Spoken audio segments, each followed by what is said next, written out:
Tout le monde te répète que le temps guérit la perte. C'est faux. Ce n'est pas le temps qui apaise, c'est la compréhension. Et il existe une règle, observée il y a 2500 ans, qui explique exactement pourquoi la perte fait si mal et comment cesser d'en souffrir sans rien oublier de ce que tu as aimé. Dans les minutes qui viennent, 3 choses. La règle qui gouverne toute perte, l'erreur que ton esprit commet sans même que tu le saches, et 3 pratiques que tu peux appliquer dès ce soir. Et la 3e pratique est celle que presque personne ne comprend. On y arrive à la fin. Commençons par une vérité que personne ne dit clairement. Quand on perd quelqu'un, la douleur ne vient pas seulement de l'absence, elle vient d'un choc. Le choc entre ce qu'on croyait et ce qui est. On croyait que cette personne serait là, encore un peu, encore demain. On avait construit, sans le savoir, un monde où elle restait. Et la perte ne détruit pas seulement la personne, elle détruit ce monde-là. Voici un exemple que beaucoup connaissent. On garde le numéro d'un proche disparu dans son téléphone. On sait qu'il ne répondra plus, mais on ne peut pas l'effacer. Pourquoi ? Parce que l'effacer, ce serait admettre que le monde a changé. Et c'est précisément ça qui fait mal. Personne ne nous a appris à perdre. On nous a appris à obtenir, à garder, à construire, jamais à voir ce qui se défait. Alors la perte nous trouve sans préparation, et l'esprit, face à ce vide, fait la seule chose qu'il sait faire, il résiste. Retiens ce mot « résistance », parce que ce n'est pas la perte qui crée la souffrance longue, c'est la résistance. Et dans un instant, je vais te montrer le mécanisme exact derrière cette résistance. Le principe est simple. L'esprit prend ce qui bouge et le traite comme si c'était fixe. Le Bouddha a observé une chose que tout le monde voit, mais que presque personne ne regarde vraiment. Rien ne reste. Pas une émotion, pas une saison, pas un corps, pas une relation. Tout ce qui existe change à chaque seconde, y compris pendant que tu écoutes cette phrase. Mais l'esprit humain fonctionne à l'envers. Il fige. On dit « ma maison »,« ma santé »,« la personne que j'aime », comme si c'était des blocs solides. Alors que ce sont des processus, des rivières. Un exemple. Imagine quelqu'un qui serre du sable dans sa main. Plus il serre, plus le sable s'échappe. Et plus il s'échappe, plus il serre. C'est exactement ce que fait l'esprit dans le deuil. Il s'accroche à ce qui, par nature, ne pouvait pas rester. La prochaine fois que la douleur monte, pose-toi une seule question. Est-ce que je souffre de la perte ou est-ce que je souffre de refuser la perte ? Ce n'est pas la même chose, et cette distinction à elle seule change déjà quelque chose. Maintenant, attention, comprendre l'erreur ne suffit pas. Il faut voir la règle complète, la règle qui ne fait aucune exception. Je te la montre. Tout ce qui existe suit 4 étapes, toujours les mêmes. Naissance, la chose apparaît. Existence, elle demeure un temps. Déclin, elle s'affaiblit. Cessation, elle prend fin. Ce cycle gouverne tout, le coucher de soleil, la montagne, l'étoile, la fleur, et oui, la vie d'un être humain. Aucune force, aucune volonté, aucun amour ne suspend ce système. Ce n'est pas cruel, ce n'est pas personnel, c'est la loi de fonctionnement de l'univers. Et il y a une deuxième règle, plus précise encore. Rien n'existe seul. Tout dépend de conditions. Prends une flamme. Combustible, oxygène, chaleur. Retire une seule condition, elle s'éteint. La flamme n'a jamais été une chose, c'était un événement, maintenu par des conditions, le temps que ces conditions tiennent. Une vie, c'est pareil. Un corps tient grâce à des milliers de conditions. Quand elle change au-delà d'un certain point, la vie cesse. Non parce que quelque chose a échoué, mais parce que c'est le fonctionnement même de ce qui est vivant.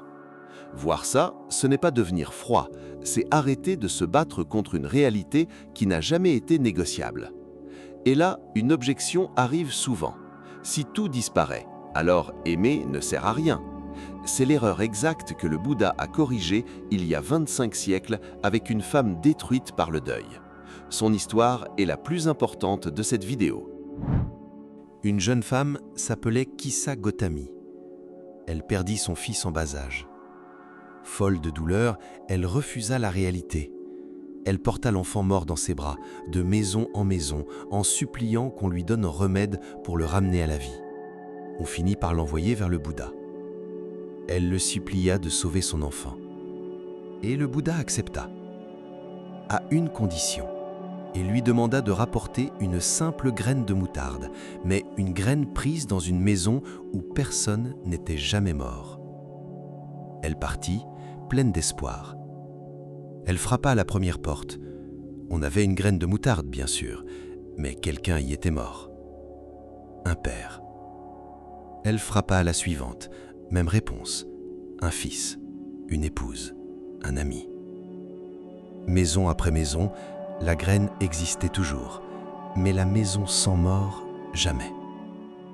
Et au fil des portes, quelque chose se transforma en elle. Elle comprit. Elle n'était pas punie, elle n'était pas seule.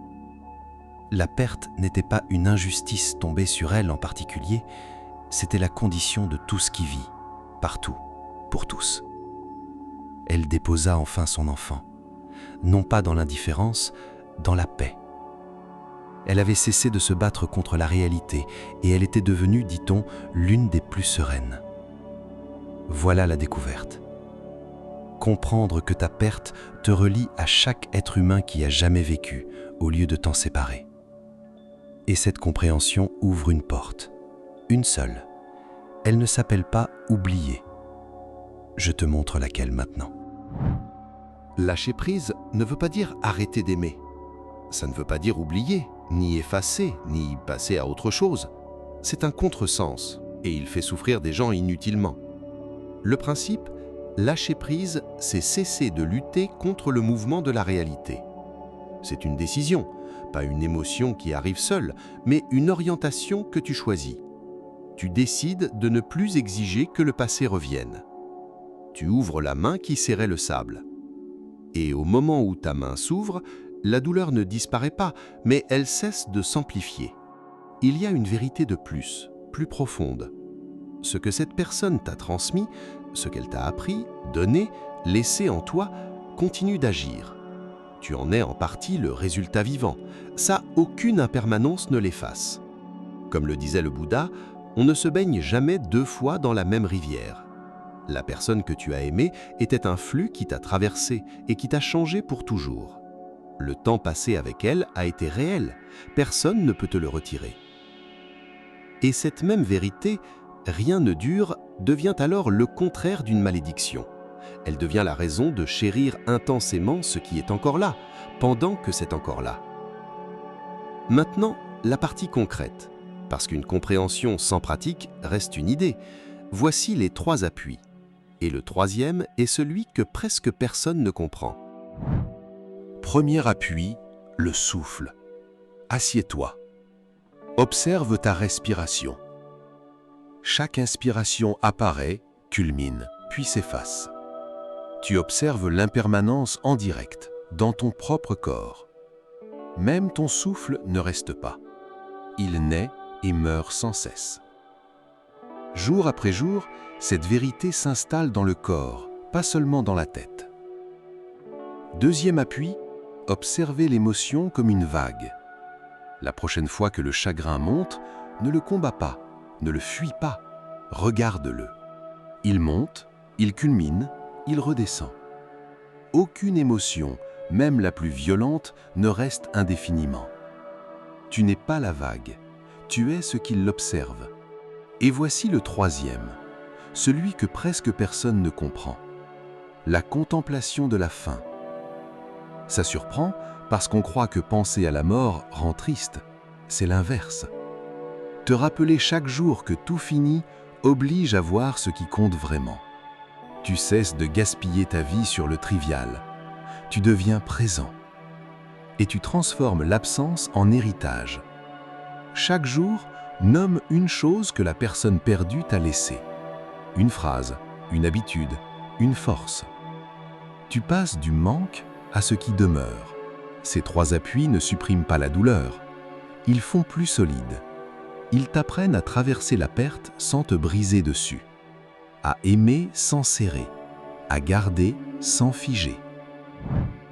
Reprenons l'essentiel. en 3 points. 1.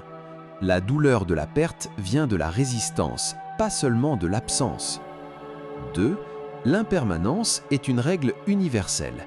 Elle ne te vise pas, elle te relie à tous les vivants. 3. Lâcher prise n'est pas oublier, c'est cesser de lutter et garder en soi ce qui a été transmis. L'idée centrale, en une phrase, l'impermanence n'est pas ton ennemi, c'est elle qui rend chaque présence précieuse. Voici la décision concrète, maintenant, pas demain. Choisis un seul des 3 appuis, le souffle, la vague ou la contemplation de la fin, et applique-le une fois aujourd'hui. Une seule fois suffit pour commencer. La compréhension change ta tête, la répétition change ta vie. Et dis-le en commentaire, lequel des 3 vas-tu pratiquer en premier? Le lire, c'est déjà t'engager. Si tu veux avancer dans l'ordre, sans repartir de zéro à chaque fois, le plus logique est de t'abonner. Ces enseignements forment une progression et chaque vidéo s'appuie sur la précédente. Abonne-toi. Active aussi la cloche, la prochaine étape t'arrivera au bon moment sans que tu aies à la chercher. Tu viens de comprendre la règle. Maintenant, pratique-la.